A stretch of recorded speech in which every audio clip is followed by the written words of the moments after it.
Pemirsa, harga beras ring Kabupaten Buleleng keuningin saya nincap. Rauh mangkin harga beras premium sampun munggah ring 17 tali rupiah a kilo. Fluktuasi penincapan harga beras sampun memargi dawak pengawit Januari ne lintang. Penincapan inucap kantos ngelangkungin harga eceran tertinggi utawi head.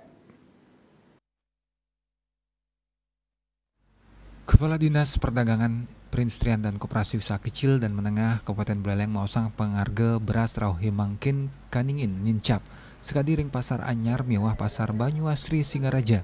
Harga beras premium kantos 17 tali rupiah penincapan pemargi sangkaning musim panen saneng langkungin galah nyane sangkaning pengrauh anomali cuaca. Dari sangkaning penghargaan pasar sanin nincap ring sejeroning pengupaya nek tegang harga beras paketan dane keserengin bulog stata maut saha nincapan kawentenan pasokan beras medium paketan dane rauhe mangkin nincapang pasokan beras medium saking bulog ngelintangin program stabilisasi pasokan harga pangan. Lianan punika bulog taler kantun mapidabdab nyageang bantuan pangan murah majang kramene. Ageng nyane pengarse krama ritepangan mangkin sangkaning pasokan beras ring distributor ngidikang.